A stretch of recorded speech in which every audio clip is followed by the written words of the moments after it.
Saya mau tanya tentang ruqyah.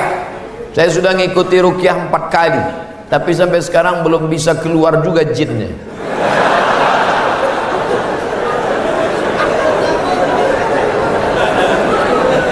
Nanti pergi ke Pekanbaru, mana tahu hari libur, di belakang Hotel Premier ada Masjid Al-Falah.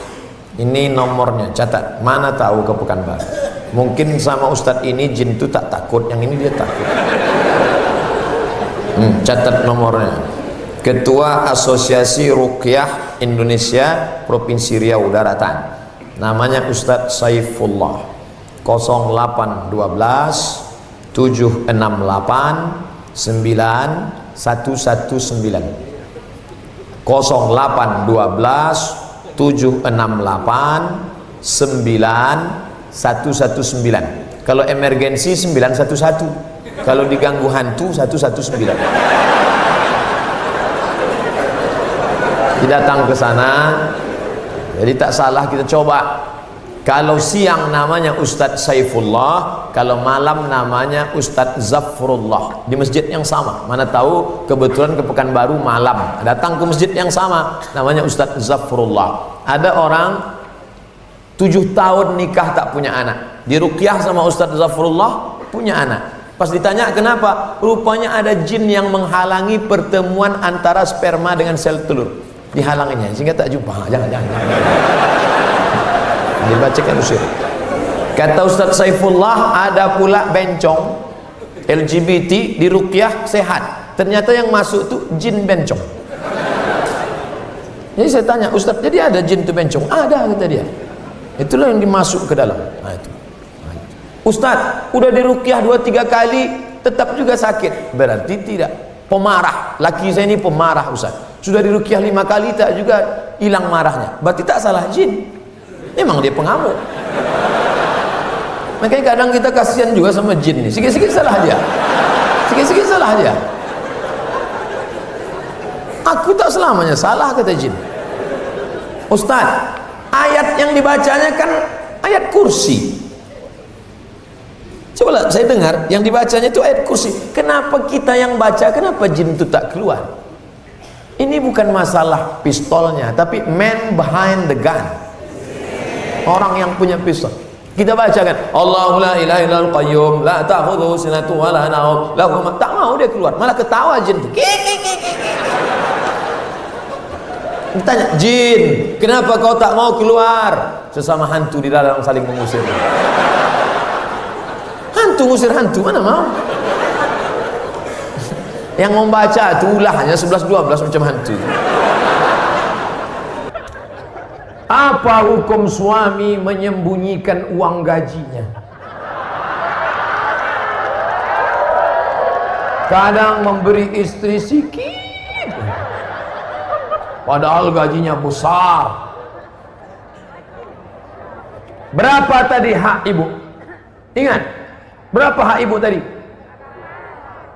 Makan, pakai, tempat tinggal, pendidikan, perhatian. Kalau kurang, maka laki-laki ini dituntut di hadapan Allah Subhanahu wa taala. Hai laki-laki yang gajinya banyak tapi mengasihi bini sikit, maka ingat 5 ini mesti kau tunaikan.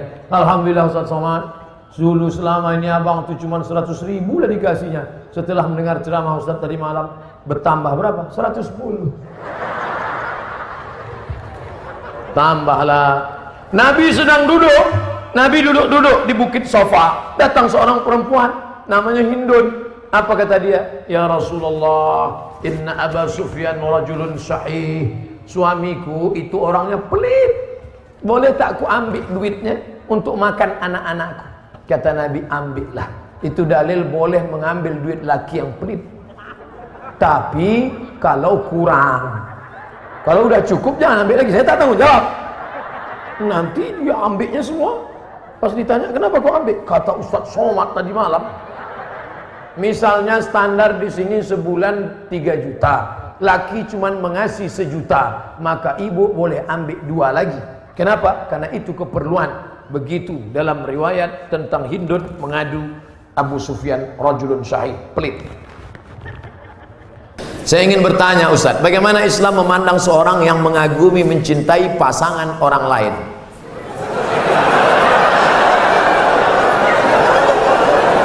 Bagaimana pula jika orang itu memiliki perasaan yang sama dengan kita?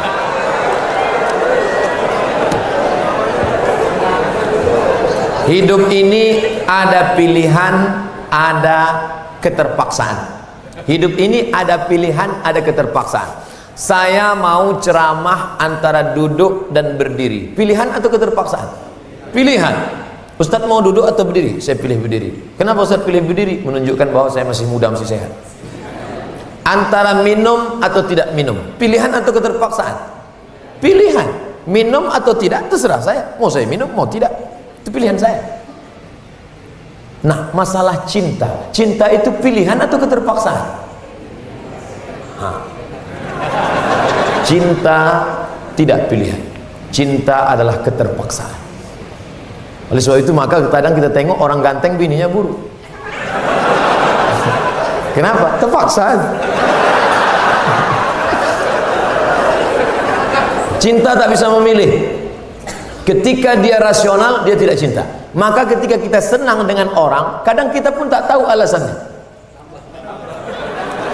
Kenapa kita tiba-tiba senang dengan orang? Nah, cinta tidak bisa memilih. Ketika kita suka dengan orang, apakah kita berdosa? Tidak. Karena rasa itu ada tumbuh di dalam. Suka tidak berdosa. Ketika dia berubah menjadi action, baru berdosa. Suka kita dengan orang, tak dosa. Tapi ketika kita dekati, minta nomor HP-nya, baru dosa. Lalu cinta itu apa? Cinta kepada anak gadis orang belum menikah, kita bisa nikahi dia. Yang jadi masalah bagaimana kalau cinta sama bini orang? Oleh sebab itu maka rasa itu mesti dibuang, karena dia adalah bagian dari ujian. Ujian. Jangan dipeturutkan. Dipeturutkan, didekati, apalagi sekantor. Witing trisno jalaran suko kulino. Kita tumbuh hanya sering kena. Berawal dari 6. Pertama, nazratun, pandangan. Setelah lama memandang, fabtisamun, senyum. Setelah senyum, fasalamun, selamat pagi, good morning. Setelah salam, fakalamun, kerja di mana? Di BP, sekantor ya. Setelah fakalamun, famau'idun, janjian. Bisa ketemu kita nanti siang? Oke. Sukanya makan apa? Ayam panggang. Sana kalau gitu, iya. Faliqaun, pertemuan. Setelah pertemuan, bekerjalah setan, lalu kemudian makan bersama, makan siang. Apa kata orang Inggris? No free lunch. Tak ada makan siang yang gratis. Akhirnya terjadilah apa yang terjadi. Maka kalau ada bibit-bibit itu terasa di dalam, tekanlah dia, jangan lagi pandang, jangan diperturutkan. Itulah nilai jihad. Bukan jihad berdarah-darah melawan Belanda, tapi jihad hawa nafsu yang justru jauh lebih besar. Melawan meriam Belanda banyak orang tahan, meriam Belina apa ya? Bagaimana hukum kita sholat berjamaah di suatu lapangan, terus sopnya putus-putus? Mohon penjelasannya Pak Ustaz. Sawus sufuf, luruskan sop. Fa inna taswiyatas sufu min tamamis sholah. Lurusnya sop bagian dari kesempurnaan. Sholatnya sah, tapi kurang sempurna. Sholat tadi berjamaah di sini sah, tapi kalau putus-putus kurang sempurna. Imam, luruskan dulu, tengok. Saya sholat di Masjid Istiqomah di Bengkalis. Apa kata imam? Luruskan sholat, matikan HP.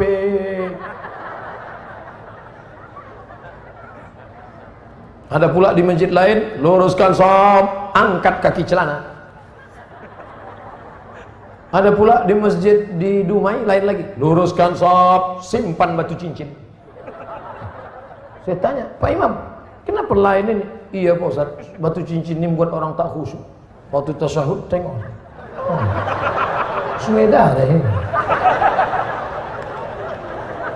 Tapi tiga-tiganya sepakat bahwa luruskan sop. Cara meluruskan sop itu Pak Ustaz, ujung kaki di ujung tumit, ujung kaki di ujung sop. Kiblatnya ke sana. Ini ujung sajadah, tumit. Nah, tumitnya yang rata. Takut pula terlentang. Tumit. Jadi yang rata itu tumitnya. Adapun ujung kakinya ya tergantung kaki masing-masing. Kalau kakinya panjang, panjang. Kalau pendek, pendek. Mangkibun bimangkibin, bahu rapat dengan bahu, bahu bersentuh dengan bahu, bersentuh dengan bahu. Saya kalau bahu saya disentuh orang, saya tak. Cuman kalau kaki kadang disentuh, geli kita. Nah, jadi kalau ada kawan kita senggol kakinya sekali, dia geser, jangan disenggol lagi, nanti asik ngurus kaki. Saya khawatirnya dia preman baru tobat, begitu kita dipijakkannya, gitu. Bertinju kita di masjid. Kalau sampai kita bertinju di masjid, nanti yang ketawa yang tak ke masjid. Kenapa orang itu bertinju di masjid? Gara-gara kaki. Untung kita tak ke masjid. Allah pak balak 6. Nah, jadi bahu rapat dengan bahu, kaki rapat-rapat sedikit lah. Kalau dia risau atau setempel. Setelah itu barulah imam angkat takbiratul ihram. Allahu akbar. Bagaimana hukum suntik rubella yang belum sertifikasi halal MUI? Sampai sekarang Majelis Ulama Indonesia tidak mengeluarkan sertifikat halal sampai hari ini. Itu yang disampaikan oleh Sekjen MUI, Wakasekjen MUI, Kiai Haji Dr. Kiai Tengku Zulkarnain. Oleh sebab itu kalau ada yang memakai itu alasannya karena darurat. Karena kata dia kalau tidak disuntikkan ini anaknya sakit, cacat, mati. Kita kalau dipilih antara dua, mati atau makan babi, pilih mana? Makan babi, tak boleh pilih mati. Masuk ke dalam hutan, pilihan cuma dua, mati sama makan babi. Kau pilih mati atau makan babi? Aku mati aja lah, tak boleh. Mesti makan babi. Ambil kecap, colek-colek babi itu.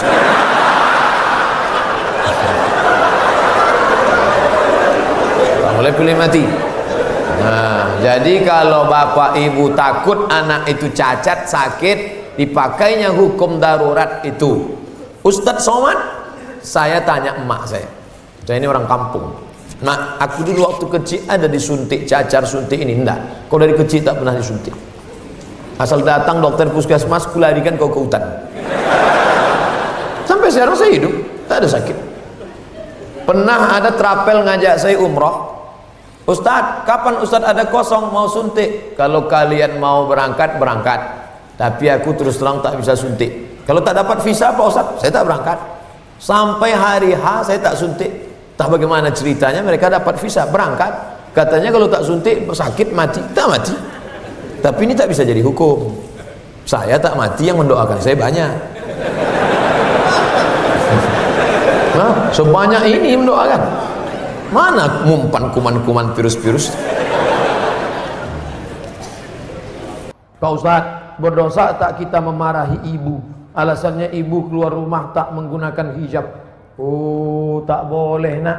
Mentang-mentang kau sudah pengajian, lalu kau panggil emakmu, mak sini sebentar. Assalamualaikum warahmatullah, neraka jahanam. Bukan begitu caranya. Wa in jahadaka ala an tusyrika bima laysa laka bihi ilmun, kalau emak bapakmu memaksamu untuk mempersekutukan aku, fala tuti'huma, jangan kau patuhi dia, tapi untuk melawan tetap tak boleh. Wa sahibhuma fid dunya ma'rufa, tetaplah bergaul dengan jangan kalian yang menasihati dia. Datangi Pak Wan, datangi Pak Bupati, datangi Pak Wabub. Pak, bisa tak Bapak nasihati emak saya? Mak saya ini takut sama bapak. Nah, panggil Pak Bupati, Bu sini. Ibu kenapa tak juga begitu? Iya Pak, insya Allah saya begitu. Gitu. Jadi mulutnya mulut mereka, pesannya dari kita. Jangan kita ngomong. Kita sebagai anak tidak pernah bersar di hadapan orang tua kita. Saya Abdul Somad LCMA, penceramah, tapi di depan mak saya, alah kau udah kecil. Ibu tak pernah melihat anaknya itu besar. Anak itu tetaplah anak kecil yang dulu dia gendong-gendong. Maka pakai lidah orang lain. Cari tokoh-tokoh adat, tokoh lembaga adat Melayu, nenek mama, tokoh masyarakat. Datuk, bisa tak Datuk nasihati? Nenek, bisa tak nasihati emak saya belum berjilbab? Aku pun tak berjilbab juga.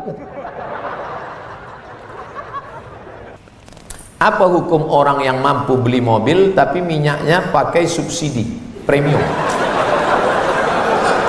Ini nyindir saya nampaknya. Janganlah main sindir-sindir. Kalau mau turun saya baru tanya langsung. Berat menjawabnya ini. Kita bandingkan dengan negara lain, bagaimana harga minyak, bagaimana hebatnya negeri kita, gemah ripah, loh jenawi, tongkat dan batu jadi tanaman, untayan zamrud, katulistiwa di bawah minyak, di atas minyak. Bagaimana nasib saudara kita di Anambas yang begitu kaya dan hebat, tapi 24 jam saya di sana, HP saya tak berbunyi sama sekali. Nah, ini kan luar biasa. Oleh sebab itu pengaturan minyak, subsidi segala macam, mudah-mudahan ke depan pemerintah lebih baik insyaallah. Ini hak kita sebagai warga negara. Mestinya kita ini, kalau dilihatlah minyak kita dengan gas kita, dengan batu bara kita, dengan negeri terkaya di dunia, tak ada apa-apanya Brunei Darussalam. Ustaz, apa hukumnya membawa HP ke toilet? Misalnya main game.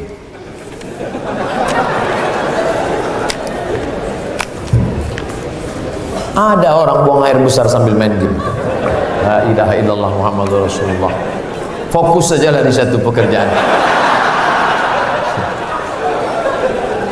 Tak usah lain-lain. Pak Ustadz, saya mau nanya, apakah orang yang bertato itu tidak diterima sholatnya? Ada orang pakai tato, apa tulisan tatonya? Orang yang bertato tidak diterima sholatnya.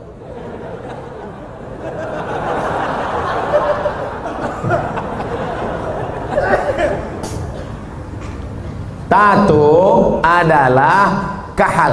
Kahal adalah celah yang dimasukkan ke dalam kulit dengan cara dilobangi, dimasukkan kahal. Itu tato zaman jadul. Tato zaman sekarang, tato listrik, tato macam-macam jadi bang. Mantap, waktu masih muda tegak, gambar tatonya ular kobra. Setelah tua kena diabetes.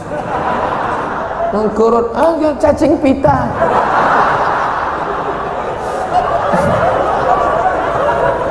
Sebelah kanan gambar burung gagak yang sedang ingin terbang menangkap serigala.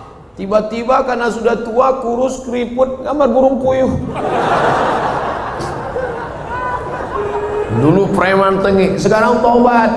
Nah, apakah setelah tobat dia perlu menyetrika tatonya? Tobat, sekarang ada cacing pita, mau disetrika lurus. Maka saudara-saudaraku yang sudah bertato tidak perlu menyetrika tatonya, wuduknya sah, air wuduknya masuk, sudah dikaji oleh para ulama, tidak perlu membuang tatonya. Hanya saja kalian yang dulu mantan-mantan petato perlu membuat komunitas tato tobat, KTT. Disangka orang konferensi tingkat tinggi, ternyata komunitas tato tobat. Yang nggak punya tato nggak boleh masuk. Ada yang tatonya seperti yakuza, ada bertato semua, ada sebelah mukanya tato semua isi. Tiba-tiba ada satu pesertanya nggak punya tato. Loh, sampean nggak ada tato kok bisa ikut? Ternyata tatonya cuma satu tai lalat. Dulu pengen jadi Rano Karno, nggak jadi. Dulu sama-sama dulu kan ada anak-anak muda ingin jadi Rano Karno, disuntik, ambil jarum, tusuk, kasih spidol. Ustaz kok tahu? Saya dulu nyoba juga. Nggak jadi. Nah, bagi yang belum punya tato jangan buat tato. 5. La'anallahul wasimat, Allah melaknat yang tukang buat tato. Wal mutasimat, minta buatkan tato. Wal mutanammisat, yang mencabut. Ini alis atau bulu mata? Alis, mencabut alis. Ini jangan dicabut. Ini mau nikah, wah cabut, nggak mempan cabut dicukur, hilang. Tukang buat tato, minta buatkan tato, mencabut bulu mata, alis mata. Wal mutafallijat, mengotak-atik gigi sudah bagus diotak-atik, kecuali giginya memang nggak wajar. Setiap melihat dia senyum pingsan 3 orang. Hai, pingsan. Itu boleh. pakai kawat. Dulu seingat saja kawat itu kan untuk pagar, sekarang gigi pakai kawat. Hari Senin ungu, hari Selasa merah, hari Rabu pink, setiap ketemu itu nggak boleh, mubazir, sakit. Pokoknya merubah yang nggak wajar jadi wajar boleh, merubah yang nggak normal jadi normal boleh, tapi yang sudah normal jadi abnormal nggak boleh. Nah, oleh sebab itu yang bertato, kalau ada imam kita bertato nggak usah dipermasalahkan. Nanti selesai sholat, ini sholat kita sah nggak ya? Nampaknya nggak. Pokoknya baik-baik semua. Kalau orang tua saya sebelum meninggal berwasiat kepada saya untuk pergi haji, apakah saya harus memenuhi wasiat itu apa tidak? Sedangkan saya belum naik haji. Bagaimana balasan? Dia wasiat haji gini. Duh, iki ono uang 50 juta. Nanti kalau saya meninggal, kamu harus menghajikan saya. Anak ini bolehkah menghajikan bapaknya? Boleh, dengan syarat dia haji dulu. Namanya badal haji. Nah, boleh nggak dia pakai uang ini untuk berangkat haji dia? Nggak boleh, karena uang ini untuk menghajikan bapaknya. Oh, rupanya mikrofon ini nggak boleh kuat-kuat, karena bapak ini menghajikan. Makanya nggak boleh menghaji.